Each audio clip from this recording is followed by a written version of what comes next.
Silence. ఎవరన్నా చెప్తే ఏంట్రా మీరు? అందరికీ నమస్కారాలు. ఈరోజు మనం అందరం కూడా బుడమేరు డ్రైన్ పైన కట్టినటువంటి బ్రిడ్జి మీద నిలబడుకొని మనం మాట్లాడుతున్నాం. పక్కనే VTPS, అది ఈ నీళ్లు VTPS నుంచి ఇబ్రహీంపట్నం వెళ్లి పవిత్ర సంఘం దగ్గర కృష్ణానదిలో కలుస్తుంది. ఈరోజు ఇంకొక పక్కన చూస్తే ఏదైతే ఈ ఏరియా అంతా కూడా విజయవాడ సిటీకి వస్తుంది. ఇక్కడనే ఎగ్జాక్ట్ గా 3 గంటలు పడ్డాయి. 3 గంటలు పడితే గడిచిన ప్రభుత్వం ఏమాత్రం పట్టించుకోలేదు. పట్టించుకోకుండా ఈరోజు ఈ గంటల వల్ల పెద్ద ఎత్తున ఈ ప్రాంతానికి నష్టం వచ్చింది.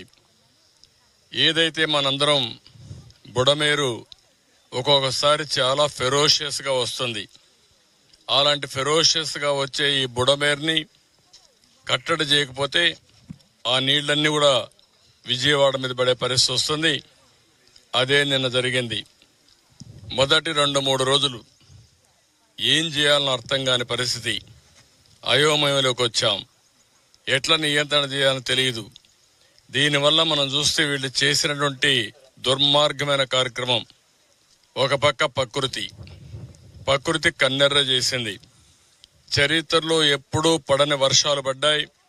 కృష్ణా నదిలో పెద్ద ఎత్తున 11,43,000 క్యూసెక్స్ నీళ్లు వచ్చాయి. అదే సమయంలో బుడమేరు పెద్ద ఎత్తున వచ్చింది. పక్కనుండే డ్రైన్స్ కూడా పొంగొచ్చాయి. అన్నీ కలిసి ఈరోజు ప్రజా జీవితాన్ని అతలాకుతలం చేసే పరిస్థితికి వచ్చింది.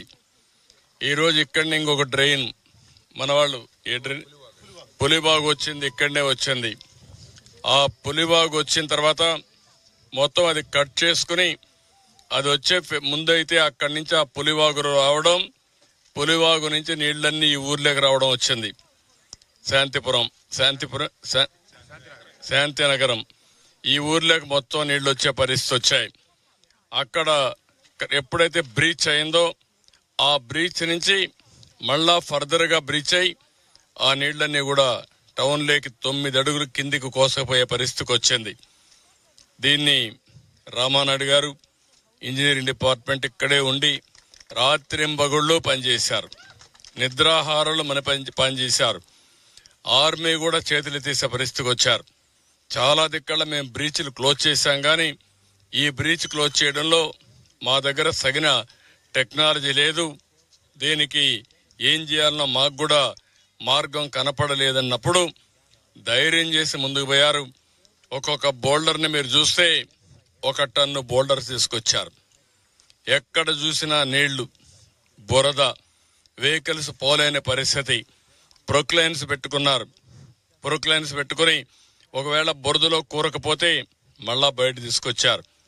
బయట తీసుకొచ్చి ఎక్కడికక్కడ 2-3 రోజులు లోకేష్ కూడా ఇక్కడ రావడం, ఎప్పటికప్పుడు ఆయన కూడా ఇక్కడ వీరు పనిచేయడం, డ్రోన్ పెట్టడం, డ్రోన్తో వచ్చినటువంటి ఇవన్నీ కూడా తీసుకొని ఏ విధంగా చేయాలనో మానిటర్ చేసుకుంటూ ఈయనతో కూడా రామానాయుడు గారితో సమన్వయం చేసుకున్నారు.